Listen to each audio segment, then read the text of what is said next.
Okay, so we have a draft. We have some banning going on here. Yes, for we've the gotten Storm just Whales. in at the start of this. Storm Whales going to be banning first. They ban out the Zeratul. So, old style ban. His wormhole having been changed from 3 seconds to 2-second time in order for which you can go down. So, yeah. Yeah, still able to put out quite a bit of damage, but he does have a little bit less on that reactivation time there. So only really able to get 2 abilities off before he does it, and not really able to walk very much before he can do that. And we do see the Uther Warrior ban out there. We've already discussed quite a few times about how strong Uther is there. Zagara first pick up by Storm Whales. Zagara is pretty good ranged character. She's going to bring a lot of damage, a lot of split push. Yeah, well, while she's not technically an assassin, she fills in that role. She does a lot of damage. Yeah, a lot of the specialists actually able to help out. It's in one way or another towards the assassin role. Even Abatha, I would say, able to be an assassin when he clones that Illidan. Yes, definitely. Sorry, I'm half concentrating. Here we go. So we're going to have the Jaina and Johanna picked up pretty quickly there by noMercy. Johanna's still just a really, really good tank, and Jaina, again, another strong range assassin. We'll probably see Storm Whales pick up the Kael'thas here, and we do immediately, just before I say it. It doesn't make me look like I know what I'm talking about, but I do, I promise. So yeah. Yes. Pretty standard old school meta comps coming out right now. Still regretting the fact we're not seeing an ETC. We're not seeing... I would like to see New Stitches. New Stitches I think is really quite strong, as is New Diablo. Both had changes, and they both feel a lot better. And a Rhaegar pickup very early there for Storm Whales. So before we do go into the ban phase, deciding to opt in for that support. The youth is obviously already off the table, and it's whether they're going to take out one of the other ones themselves. Perhaps they're going to take out the Morales, though we did see her fall in the hands of Finnish Quantum in the last one. And the Muradin taken out because noMercy have themselves a Johanna already, taking one of the other strong warriors off the table. And Muradin, as he wasn't touched in this latest patch, definitely up there in the top tier right now. We have a little bit of an issue where... Now, Team Justice have officially dropped out now. They have let me know. But we're playing the round 4 instead of the round 3 match, noMercy versus Storm Whales, which means that the other two teams... so we should have Infinity eSports versus I Don't Know Man as this next game. And Finnish just get to sit tight and have a bit of a breather. So if, for this next game, we could have Infinity eSports versus I Don't Know Man going out... And as we get this Team Justice... as we get this Storm Whales versus noMercy. So it's back on to the draft. Storm Whales opting to ban out that Leoric. Now, that's... noMercy already have the Johanna picked up. And noMercy opted to take out the Muradin. So with Storm Whales taking out the Leoric, it does force noMercy to, if they're wanting to go for a second warrior, to look at something like a Tyrael or a Sonya, and the Tyrael gets locked in as I'm saying this. Yeah, so we'll probably see Arthas, maybe ETC, maybe Stitches, maybe Diablo coming out. I mean, with the changes, I think a lot more tanks are viable, and that makes a warrior kind of meta way, way more up in the air, and I really like that. And whether you're going for a 2-tank, or whether you decide to opt towards the tank and the off tank in a bruisery type warrior, like something like a Butcher, the new meta is going to give a lot of different options there. I do think we will see 2 warriors locked in here for Storm Whales. The first one is the Arthas that's coming in, and I would like to see ETC, but we're going to get Tehran, so not a double warrior. Yeah, so going for a double support instead. It's been a while since we've seen the double support meta, but I can see it coming back here. We did last game see the Tassadar with the Morales, and less of that sort of situation here as Tehran's able to do, if she decides to take the Shadowstalk ultimate, able to do a lot of team healing, but otherwise she'll be able to use her solo heal to heal herself and somebody else, whereas Rhaegar's going to be throwing down those chain heals quite a lot. So yeah. Does mean we're probably not going to see Cinderwosa, as the artist is probably going to want to take that Army of the Dead self-healing. Yeah, the sustain. Now, noMercy, looking for support. I think with their lineup, Karazhan would work quite well. We're actually going to get the Karazhan immediately. God, I'm getting it just at the right time. These teams are just like, it's like they're listening to us and picking in time with us. But they're 30 seconds, they can't even hear me. No, they can't. There is a delay, so yeah. Karazhan, the reason I was going to say Karazhan works pretty well with this is because he's yet another frontline body to peel for the Nazeebo and Jaina. On top of that, he can get himself out of these fights. He's very good at dodging all the roots and stuns coming out of Arthas and Durand. And on top of that, 7-side strike, or even more likely what we'll see is the Divine Palm can save out the Nazeebo and things like that if they get initiated on with the Durand amplify damage and all that fun stuff coming out. So yeah, definitely a good pickup there for the Karazhan and these guys. Again, I have a good fight of it. Looking at the draft, noMercy looks very, very strong.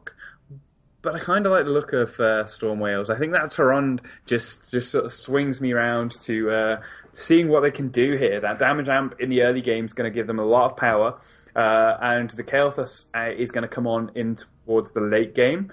So they've got quite a well-rounded comp. noMercy, depending on how they build, the Nazeebo most likely just going to keep on stacking with that Death Ritual. And we'll see how the Jaina goes as to whether she's going to be an early game monster or whether she's going to just become that late game assassin that we love to see.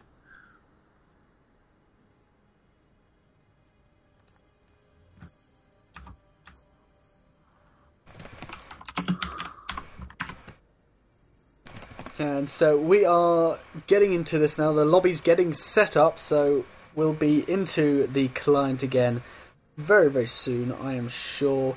Going to see if I can get also the game between Infinity versus I don't know man set up in the meantime for them as well. So I'm actually going to add you as a friend. So Brand Matrix in the chat was asking, saying he doesn't quite understand the Uther ban. Now, the one thing to take into consideration right now is we are at a point of change within the meta. We just had a big new patch drop this morning, and nobody's quite sure what the meta should be. There's not really any pro games lined up or anything like that. People haven't had a chance to scrim it, as in Europe, we only just had this patch hit this morning. Uther wasn't touched by the patch at all. Even without that, he brings a lot of versatility to a team. He brings a lot of healing. He brings the ultimate that allows you to give unstoppable and just completely stop damage to the table. And he's the one support in the game that you kill him, and he just gets better for it. He's able to heal so much more when he's in that form. So Uther has been a comfort champion for most of these guys. He's been people have been able to keep playing him, and he's not changed in any way, shape, or form. So he's strong. People already know how to play him. He's going to be something you want to play. Taking him out of the draft takes away that comfort for one of the teams and puts you back onto the rocky sort of choices there. That's why we are seeing these supports like Karazhan and Rhaegar, and less things like the Morales. So I just fill a bit of time there by answering a Twitch chat. Yeah, no, that's perfect. We're still waiting on this lobby. We have 7 out of 10 ready, but I'm going to bring us to the client screen. Boom! Hopefully I've got them the right way round. I'm actually... noMercy's name is just going off the little box there. So... oh, these graphics. I'm so good. No, hopefully the names aren't the wrong way around, otherwise I'm going to have to do all that again. But we'll see as we get into it. Well, if you've got Storm Whales as the blue team, it's yes, fine. I do. Oh, I'm so good at this game. So we're onto the loading screen. We're going to Dragon Town. Now in Dragon Town there are 2 shrines, the Moon Shrine and the Star Shrine. Whoever controls the shrines controls the power of the dragon. So if you control both shrines, you go to the mid and you click on the dragon statue, and whoever clicks it becomes the dragon. They get an axe of smashing, they get some fire, breath, and they get a shoulder of punting. They're going to use that dragon to take down some forts and push and potentially win the game. Yeah, and the dragon scales very well into the game. Like after about 20 minutes, it does crazy damage, and is very worrisome to deal with. It can just start to tank the core and deal a lot of damage as it does.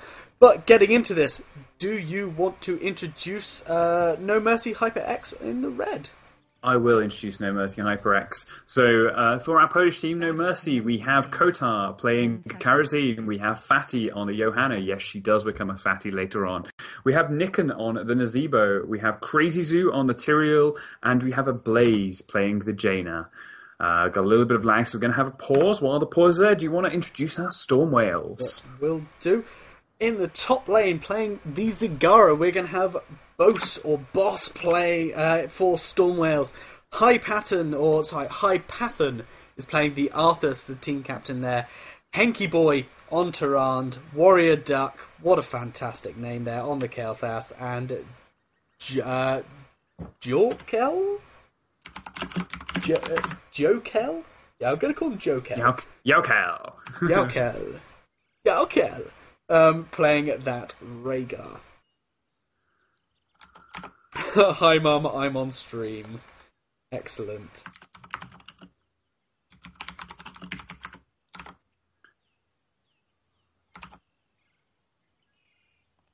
Now, getting into this, as soon as the lags have gone up, my lag is way less than it was earlier, so apologise for any frames you may have seen drop. I have solved that issue, as well as increasing the graphics just a touch for as a request. I'll see if I can keep this sort of thing going. Meantime,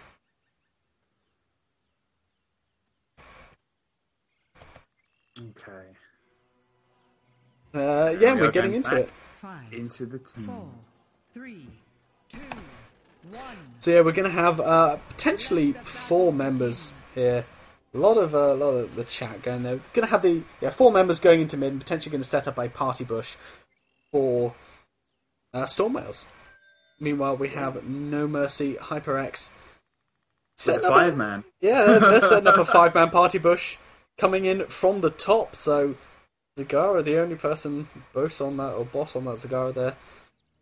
Going in, we have the 4 men coming out, and here comes the big initiation here. Kotar jumping in, Hypathan in a rough spot. He's getting caught out there. The zombie wall really good, locking out the Arthas, and that is going to be the first blood.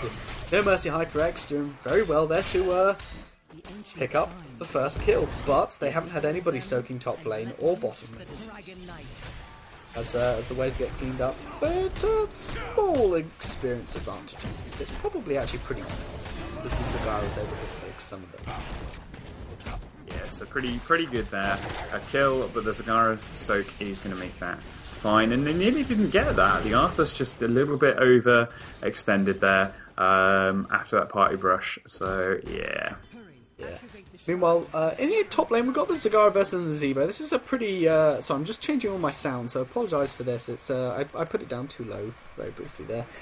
The Nazebo versus the Zagara. I think that the Zagara has a slightly more favourable matchup in this case, just because the Hunter-Killers, the Hydralists and the Neutralists eventually, if she opts for that talent, will kind of scare away and do a lot more damage to the Nazebo passively than his Spiders and Toads will do to the Zagara, respectively. It depends on how long this stays as solo lane, though, as with that shrine there, you will see a roam in and out, and we did see Tyrael roam in to make sure that shrine was picked up. Yep. Now, Karazim going 1v3 at this point, potentially going to get picked up there, taking a lot of damage, going to dodge a Tyrande stun, and that means he's going to be able to walk out there. Henky Boy not able to judge that. We have 4 at the moment down in the bottom lane for noMercy. Yeah, so I wanted to make sure that this second shrine is picked up while they also hold the top, but Boss is going to take it back So now they're going to have to go back up to the top lane and try and take that off. This is what we tend to get for Dragon Knight. Now, for Dragonshire, this map is all about holding 3 positions simultaneously, and that can be very, very tricky. Because not only do you need to capture both the top and bottom shrines, but you also have to have control of the middle area, because any damage interrupts you being able to capture that Dragon Knight, and that can put you in a position where, obviously, you can't take it even if you have both shrines. Yeah, you would often find them back and forth, and you don't tend to see a Dragon Knight picked up more until sort of 6 or 7 minutes into the game. They are able to push Nicken off this top lane very effectively and bring him reasonably low. Still 4 men down in the bot lane for noMercy. Yeah, oh wait, sorry, no, 3. Yeah, down to 3 now, but noMercy, they took the siege camp and then just came and bullied the Rhaegar off the shrine. Yeah. So, apologies. Stefan needs to go to bed earlier. Yes. Okay, so a little bit of movement around the map, just picking up some experience when they can, some poke going back and forth, and a nice bit. Very typical of Dragonshire, to be fair. Oh, and we're going to actually have a second blood for the side of Storm Wales. Let's call them Storm Wolves. Storm Wales there in the top lane, picking up that Nazebo. The poke damage constantly coming out of the Zagara, just nuking him down. Trond hiding in that bush for a long time. Spotted the Nazebo out and presumably hit him with a stun and amplify damage. Meanwhile, in bottom lane, we're going to have Kotar on that on that Karazin, falling very, very low, going to get hit by the Trond stun, following up, and he's going to die. There's one thing that Karazin does not like, it is stuns. Stuns stop him dashing, stuns stop him hitting things to heal. He is not a fan of stuns. So Tyrande stun doing work, and just going to use it to bit of the Tyrell here. Tyrell taking a lot of poke there between the gravity laps and the 2/3 of his health falling pretty quickly there. Even though we have double amplified healing coming out for the Johanna and the Tyrell, just showing the talents here. Now, something you will note with Tyrande, she hasn't gone with the lower cooldown on her trait at level 1, she's gone with Seasoned Marksman, so expecting this match to last a bit longer.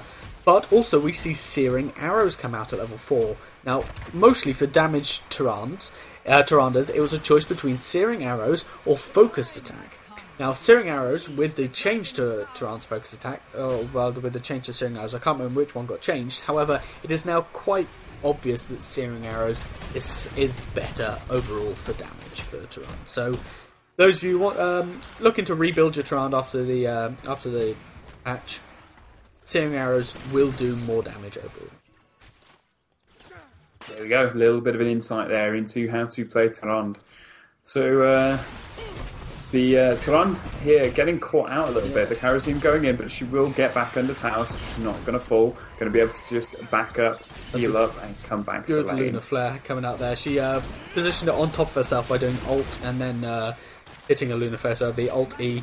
Self-cast, it means you don't have to break your stride, you don't have to target your mouse, you can keep running away, and it'll put it on you, so anybody in melee range following you will get hit by that, unless they have a way of avoiding it. So, good play there. Again, more Tyrande tutorials coming out here. In the meantime, Arthur's getting caught out in the mid lane a bit. Slowed down, but I don't think he'll fall. Able to get back through that gate, and not even opting to take the fountain there. He's got enough self-sustain coming out. He's just going to use that Frost Strike and build that back up. But both he has got the mid lane. Johanna going to have to stop him. Yeah, for Stormwalls, and we get both shrines actually counter-taken now for noMercy. Yeah, so Johanna probably going to look to see whether she can get there, and Arthur's this time going to have to stop her. Just a nice Frost Roots there. Yeah, I mean the bottom shrine was going to be recaptured pretty quickly. In fact, in top lane with the level 10s coming out, we're going to have a big Ravenous Spirit come down after a Tyrael Judgment onto that Tyrande, and she's going to fall pretty quickly as a result. So a little bit of action that I missed there, unfortunately. So I apologise for that, but it was a Judgment onto the Tyrande with the Ravenous Spirit in it. Securing that top shrine for noMercy HyperX. Maybe there might be a fight coming towards the bottom as Johanna does come down. Both mages and both supports just lingering there at the moment, but just going to play safe, clear the wave, back up, going to go get the siege camp. Yeah. And meanwhile, both shrines taken. I don't think Arthas will be able to take this, especially even with the Kael'thas doing the damage there. No, Tyrell's going to recapture that top shrine. And Johanna actually taking a lot of damage here. Going to get hit by the Tyrant stun, and she's going to die there. Or to use her Unstoppable to try and escape earlier. They're not able to duke out the Tyrant stun with that. The Jaina now coming in doing a lot of damage to the Arthas. Gets hit by the root, but it's just going to have to back off as not wanting to die. Nazeebo in the meantime taking the bombs from the Kael'thas. A good ancestral healing coming down, keeping him right topped up. A really good Maw count from Scar, blocking out Crazy Zoo on that Tyrell and actually landing on the Nazeebo, so he's taking a lot of damage from that. Potentially going to fall here to the Hunter Killers. Might see the committed push. No, we don't. And both shrines just taken, top and bottom, for noMercy HyperX. The Karazhan staying solo bottom and actually pushing that lane quite hard. Yeah, keeping them back in with the experience here. As you can see, even despite those kills, noMercy HyperX are actually still up in the experience because of that solo soak that was going on. Ravenous Spirit coming in top, and the Judgment onto the Zagara, and she's going to be able to pick up the Nazeebo as a trade 1-for-1 there. She killed him with her dying breath, as it were. Took 2 to kill her out though, and she even got the return kill. She just does so much damage to the Nazeebo. Yeah. Back to this 1-on-1. Still no Dragon Knight being taken on this. And no one really looking at those hard camps either. The Bruise camp in the middle of the map and up the top, both of them still untaken. No one wanted to use those to push just yet. I mean, the average time for a Dragon Knight is about 7.5 minutes, but way past that, the 9-minute mark. And Rhaegar's actually just going to get caught out here. Hit by the stun, the Blessed Shield coming out from Johanna, and he's going to die quite. While they do that, the top shrine picked up by the Zagara and the Arthas, so noMercy still not having those 2 shrines, and as Nazeebo does come back to lane. Yeah, again, the Nazeebo's just going to have a bit of a rough lane versus the Zagara, and I don't think we'll be able to do much. We're going to have a big fight happening bottom here. Jaina dodging out the gravity lapse with that ice block, perfect there, and the status coming out. Huge Divine Palm saving the Jaina. Kael'thas is going to get picked up, and the Arthas is probably going to die as well. Tehran's Shadow Stalk ulti actually come down. Just not Starfall. We're going to have Judgment come on. Tehran's going to get taken down a little bit low, but I don't think there's enough of kind of a follow-up to that, with the Jaina already having backed off. No, so a nice 2 pickups and a lot of ultimates gone down there. So it will give a level of experience here to noMercy, and they're going to be able to push onto this fort and take it quite happily. The Shadow Stalk is the only reason the Tehran actually survived that. So interesting to see it coming out. Oh, apologise again, I'm yawning. Oh, I'm a terrible person. I know it's a slow game. You can't fall asleep. It's just not done. What you can't see without my webcam on, and my eyes are just dipping, and I'm nodding and waking myself up every time I fall. Come on, guys. Stormwales noMercy need to make this a much more interesting game for us. Being taken bottom there for noMercy HyperX. Stormwales find themselves in a bit of a tricky position. They are a full level behind. They've lost 2 forts, whilst noMercy haven't lost any. In fact, the Zagara getting almost picked up there by the Johanna and the Zebo. The fantastic Maw actually stopping the Zebo's Ravenous Spirit, saving her out, and she's just going to back off after tapping the well. Yeah, so Ferrande was looking there to see if that Nazeebo did stick around and overcommit, waiting with the Lunar Flare.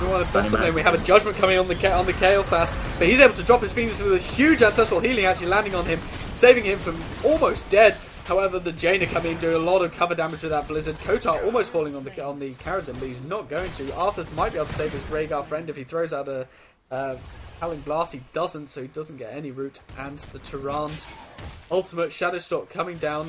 Oh, losing some frames there. A little bit of lag, but no. Siege Giants getting picked up.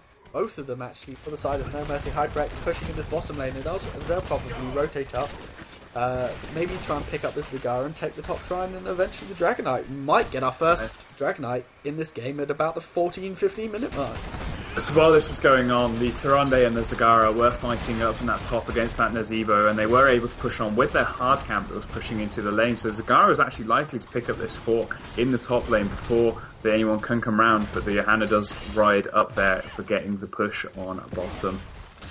Yeah, now the push has been dealt with bottom, but not without losing the entirety of the wall first. So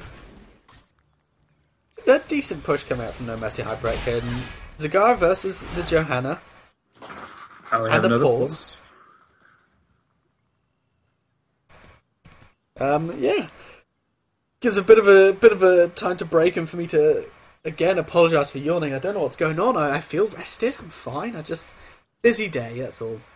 I'm going to blame it on. So we can see here if we look at the stats that the Zagara's just done so much hero damage in comparison to literally anybody else in the game. I mean, Kael'thas is getting close now that he's got his level 13 chain bomb, but yeah, a lot of siege damage, a lot of hero damage, and a lot of XP there from the Zagara. So boss carrying his team. Or at least that's what Solar Key would tell you. Yeah, so actually looking at those talents, we do only just about get the level 16 out from Storm Whales. So whereas the noMercy are on level 17 and pushing on. So going to win that race to 20. Less of a race to 20, more of a marathon, should we say. It's not that bad. I'm making it sound worse than it is. But interestingly, Arthas doesn't go with Rune Trap. Instead, he's gone with Frost Strike at level 7. So, less tanky for him. Yeah, but he did opt for the Army of the Dead. So again, more tanky. So, maybe an interesting... A little bit of balance tankies here. Yeah. So we're going to have the unpause now. There is a fight going on top lane between the Zagara and the Johanna. Just trying to keep this shrine under control. Good Mutalist's already down there. And... the Blessed Shield actually going out and missing on the Zagara, but the more comes down, the Zebo's coming in to actually finish off the Zagara and do the rest of the damage, and she's not going to be able to capture that shrine, and is in fact going to die. And that is one shrine at least secured for noMercy HyperX. Still no Dragon Knight. Yeah, we're 13 minutes into a game and we've not had a dragon here on Dragon Town. I feel that whichever team gets the dragon now is going to be in a very, very strong position to push on, just due to the scaling that it does have in the game. And we do see that noMercy have both shrines. The Jaina is looking to go there, but there is a Kael'thas and a Rhaegar there. Very nice gravity lapse from the Kael, and Tyrande coming in from the side, putting some more damage on that Jaina. So Jaina's going to have to back off to the fountain and heal up. I'm going to name and shame. There was a Lunar Flare that missed, despite the Jaina being stationary in a gravity lapse. So a little bit of an awkward play there. Potentially could have picked up the kill on the Jaina, but it was a really good initiation from the Tyrande anyway. She used her Shadow Stalk to go invisible, to set up that gank, waiting for somebody to come and try and capture the Dragon Knight. Meanwhile, the Tyrande's gone top lane. And the Arthas is still bottom lane, trying to contest this. He pops his Army of the Dead, in fact, to keep himself alive versus this Tyrael and Karazim. Maybe a bit of a waste of his ultimate there. But top shrine at least. The Storm Whales safe. Back in control there. Zagara inside this zombie wall, not exactly where she wants to be, especially not when she's got hard camp pushing against her. And there are a lot of people starting to come top. Yeah. They're just going to be... It means that noMercy HyperX can be able to take this top shrine pretty happily before top, and Tyrande's actually running down as fast as she can to the bottom lane to recapture the shrine there. This back and forth constantly coming out. And Judgment going to land on the Kael'thas. In fact, he's going to get Ancestral, but it's not going to come out in time. The Jaina with the Blizzard damage and the Frostbolt and the Cone of Cold doing so much. In fact, the Rhaegar's also going to die. The slows from the Jaina coming out. All proving too much. Arthur's not able to get out. Johanna body blocking very well. Tyrael with the impassable zone. After his Elduin's might jump. Also coming down. In the meantime, we're going to have Zagara die. 1v1 to the Nazebo, who has used Ravenous Spirit.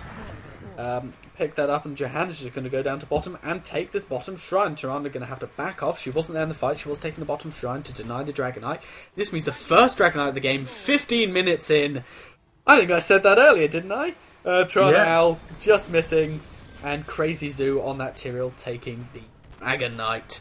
Level 20 out for noMercy HyperX as well. A really good play there by noMercy, looking to bait in, forcing somebody to go bot and deal with that shrine, and then as soon as they realised that somebody was away, turning and diving on instead of trying to grab that shrine before it timed out. So really good, strong play by them here. Yeah, definitely so. And meanwhile, they do have the Siege Giants pushing on bot, so while they're sieging up mid, with this Dragon Knight, that bot's going to be pushing in, the Siege Giants are going to be doing some work. Now we get the Shadow Stalk coming out here. It's not going to do too much as far as the invisibility go, but it's just that constant kind of AoE healing coming out here. Crazy Zoo's Dragon Knight falling very low. 10% going to die here to the Phoenix. The knockback coming in. The roots already landing from the Arthas. Really well timed there. Tyrande potentially going to get some decent stun off, but she's going to get blown up immediately by the Jaina. Jane just turns around, drops the Blitz and the Frostball, just everything on her, and she dies. High Pattern going to get Judgment here. Arthur's able to pop the Army of Dead, keep himself alive for a lot longer, but not going to be enough. The Ancestral did come off cooldown as it didn't connect on the Tyrande. He's going to die. The Zagara, despite the Ancestral, is going to die, and noMercy, HyperX. GG, well played to them. noMercy picking up another victory. And what looks to be a core. Yeah, and unfortunately Stormwales not quite getting it. So, well played to them. It was a very, very back and forth, very even game most of the way through. noMercy picking up more kills and getting the experience lead, but no Dragonites. And finally that Dragonite was picked up and they pushed with it, took a keep and then won. So, well played to them.